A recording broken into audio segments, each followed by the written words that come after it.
This video is to introduce you to planning schemes as a particularly important step in environmental impact assessment in Tasmania. I'm just going to start with this little bit of context, some steps in environmental impact assessment. So starting from the top, we've already outlined a few times that council is super important. No matter what you're doing, you need to go and discuss it with local government. They might need to tell you that it can't be done, the screening that happens. There might need to be a little bit of scoping in terms of this is what's needed. Then plans are submitted to local government, and then there's some sharing with the public if that needs to happen, and eventually a decision made, which hopefully in terms of the developer is a permit being issued by local government. So yeah, these are the steps, and this is why planning schemes are important. So I know this is a little difficult to read, but this is a screenshot from the Tasmanian Planning Commission webpage. So Tasmanian Planning Commission is the body that helps manage all of this, and if amendments need to be made to planning scheme, it's the Planning Commission that does it. So this is where you can go to link to the 29 different 30 different planning schemes from around Tasmania, 29 different councils, but Tasmania has a couple of them, has Sullivan's Cove as well as Hobart. And so these will link you through. It's a little bit of a mishmash at the moment. We're in the throes of transitioning to a unified system. Some councils are already right the way through the process, and some are a long way behind. So they eventually will all look the same, but at the moment they don't. Planning schemes are super important because they're a development control document that says what you can and can't do, and it helps guide the discussion that is environmental impact assessment and planning more generally about what we want to do with future land use. So some things are prohibited, some things are permitted, and then there's a whole lot of things in between. So planning scheme is enabled through legislation. It sets up a permit system, and the various parts of the resource management and planning system in Tasmania helps say what can happen on each parcel of land, what zone is it in, is it for industry, is it for agricultural use, is it for people to live in, and also through codes or overlays, it spells out other things that might need to be considered. Bushfire risk, general natural values in the area, biodiversity, flood risks, heritage, all sorts of things are controlled through planning schemes. So it's really useful to know how to use them. Zones are fundamental, and hopefully all of you are pretty familiar now with what a zone looks like, even if you haven't spent a lot of time looking around Land Information System Tasmania or the list. So this is Central Hobart waterfront area, looking at Battery Point and the different zones here. So this is an inner residential zone with a little bit of general business and some open space recreation zones. So yeah, zoning is incredibly important. It's quite precise. Everything is in a zone. It can't be ambiguous. Codes, on the other hand, apply to things like heritage, which is what you see here, historic heritage code or heritage overlay in the same kind of area, Battery Point. Sorry, for those of you not from Hobart, this is central old part of Hobart, but this could be bushfire or flood, all of these other things that need to be spatially delineated, that are important to think about, but have their own boundaries, and that might not line up with political or municipal boundaries. So hopefully you recognise this, a screenshot from the Environmental Defenders Office Handbook. So planning schemes are the basic rules that enable this conversation about whether we allow new uses and developments in Tasmania. All of Tasmania is covered by a planning scheme, and this all fits under the RMPS, the Resource Management and Planning System that we have in Tasmania. I mentioned state policies in the other video that supports this early part of starting to figure out how planning works in Tasmania. There's only 3 of them: agricultural land, water management and coastal policy, but again, an important statutory document, and if you are proposing a development on, for example, agricultural land, you need to know about it. Detail, that's probably a bit much at this stage, but these are the planning controls that regulate this conversation that we have about how environmental, social and economic factors need to work together for us to decide whether something should be developed or not. So the planning authority is the local council, and they have responsibility for their planning scheme. So City of Hobart has the Hobart Interim Planning Scheme, although the interim will soon be dropped from all the planning schemes and they will just be part of the Tasmanian planning system. So the place to get to planning schemes, as I showed in the screenshot earlier, is through the Land Information System Tasmania. You used to be able to get, you can still get it through other ways, but the Tasmanian Planning Commission has just changed their web page, so you used to be able to get to it through iPlan. It's a little more difficult now. But yeah, once you are familiar with going to the Tasmanian Planning Commission page or a local government page such as City of Hobart and finding their planning scheme, this is what will pop up. This might look a little overwhelming at first, but you soon get used to the way that's all structured, and the good part about the uniformity coming into the 30 different planning schemes around Tasmania is that they all now have the same structure rather than all being slightly different. The pluses and minuses open and close the child pages or all the detail under the different parts. So we'll run through this in class and you'll get practice opening and closing things, but for now this is what it looks like.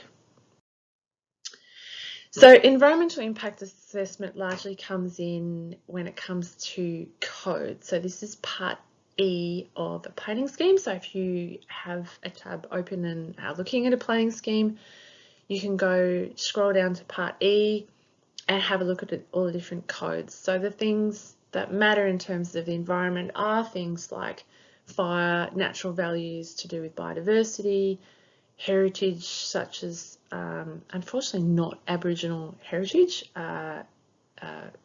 European heritage. Aboriginal heritage has its own act. That's problematic, but we'll get to that later. Coastal protection, all sorts of things to do, with acid sulfate soils, dispersive soils, wastewater, trees. So you can look at any particular code. So I'm usually thinking in terms of ecology and biodiversity and particularly plants. So I'm quite interested in the biodiversity code. So you can go down to E10 in this case and click at the top. You'll see it a little hard to see here, but a really important button on this page is the one that looks a little bit like a book, because often things are kind of hidden. There's all of these different layers that you can open and close. That book is really a great thing to know about, because when you click it, it just shows everything without you having on this right-hand panel to constantly open and close. It just all appears. So this is a little bit more detail. Each code has a purpose. So the whole idea of the biodiversity code is to minimise the loss of threatened native vegetation communities, threatened flora species. to conserve identified threatened fauna species by minimising clearance of important habitat. So notice here, like this wording is quite important.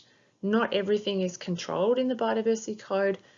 Things that are more easily surveyed, like threatened plants and fauna habitat, rather than actually asking for trapping or surveying of fauna to be done. And the idea is to minimise loss of biodiversity through all of these different controls. So the codes look a bit similar in that there's definition and terms. They have it that there's a kind of a pattern to them, and once you get used to it, it's much easier to find your way around.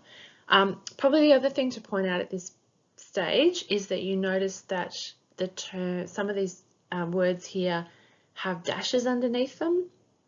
If you click on those in the live version of the planning scheme, then you'll get a definition pop up, and that's often really helpful. And even amongst experts, when they're deciding the finer points of a case, they often have to go back to definitions and say, okay, does this fit the definition of clearance and conversion, or yeah, any of these other priority biodiversity values, any of these things that are defined here. This is a little Tasmanian centric, so just for those of you who are not in Tasmania, I know you're there, and I'm from Victoria, so and my family are all still back in Victoria, so just to use a different example, different jurisdiction for a change, planning schemes are much the same. Once you get used to using one, then you can go somewhere else. There's a bit of catching up to be done. But even moving between different council areas, there's still quirks to be learned within a state. So it's more about being able to follow a logical pattern and a process, and knowing where to find information, and having skills to navigate systems like the LIST, which is a accessible GIS software. That's what we're hoping that you get out of this. So my family all still live in Bayside. I grew up in Cheltenham. So this is what a particular local government area looks like. It is much the same, even though it presents quite differently. And again, I would start looking for biodiversity information in the overlays. They're not called codes, they're called overlays. Probably a better descriptor in some way, because the code is represented by this layer that lays over the top of a zone. So you might have a bushfire area or a biodiversity area that goes across a commercial zone and a residential zone. It doesn't distinguish between these different markings on the map. If it's biodiversity area or if it's fire prone area, that's what matters. So yeah, this looks different, but it's actually very similar. So this is some of the detail under one of the overlays that I'm interested in, environmental and landscape overlays. And this is where you get the specific controls about how you protect vegetation, how you protect landscape values. Yeah, just to remind you that not all development is controlled by planning schemes. So a trap for new players is to get a development before you that you might want to start looking through the planning scheme to figure out how it fits. And it actually has its own legislation. So there are exemptions under LUPA for things like forestry and mining, dam works. So we're not going to introduce any curly case studies, but just to be aware that in Tasmania, not everything is controlled by planning schemes. So just to sort of zoom back out again, and it might be useful to have a tab of a planning scheme open, just so you can sort of open and close the parts, but these are the different parts. Part A is the purpose and objectives of the particular planning scheme. Part B has administration, really important to know how this works in terms of the actual process. The main parts really that you will use, that you need to know about in an environmental impact assessment anyway, are the zones and the codes.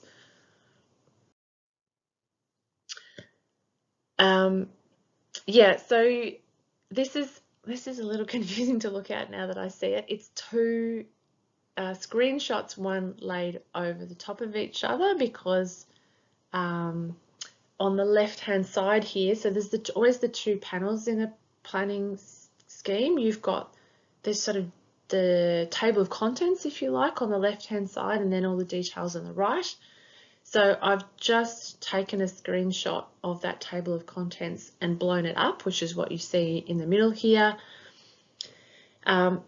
This is to point out that when you know which zone you're in, so for example, we were looking at a bush block up in Mount Nelson, and I keep mentioning this because this was quite a bit of the work that I used to do when I was working as a botanical consultant. It was in a general residential zone, or actually in this case we're looking under the inter-residential zone, and you needed to go down to development standards to start seeing all the detail that actually matters. Probably a little bit much to mention in this video, but getting used to opening and closing things, and that the different parts of the scheme kind of need to be worked through in a logical order, is something that you'll get used to. Yeah, you can open and close them to get to where you want. There's also good search functions, something that's better dealt with live rather than in a video. One of the final things to mention is that, remember I said earlier, I think some things are prohibited, some things are permitted, and then there's this grey area in the middle. So this is kind of the guts of the planning scheme. So you get to a certain point where it spells out the controls. So in this case, I've gone to a privacy control for dwellings, and if the development fits within what's called the acceptable solution, which is always on the left-hand side, then it's allowed, and there isn't anything that the council or neighbours or anybody can do about it. It's allowed. It's only when you go outside what's allowed and the acceptable solution no longer applies that you need to start talking about performance criteria. And I've pulled up this particular example of dwellings because you might be able to see on the left-hand side that there are specific measurements here, and so it's quite clear whether you fit or not. So is your carport set back 3 meters from the side boundary? If it is, then it fits. If it's not, then if you're going out close to your boundaries, then you would then trigger the performance criteria.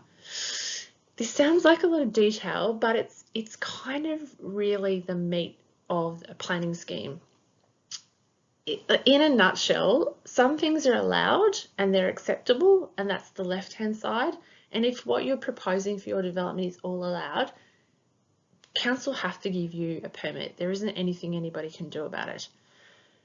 Most environmental impact assessment comes in, not all, when there's this grey area and there's the conversation to be had with neighbours, experts get involved, and that's when we're generally dealing with performance criteria.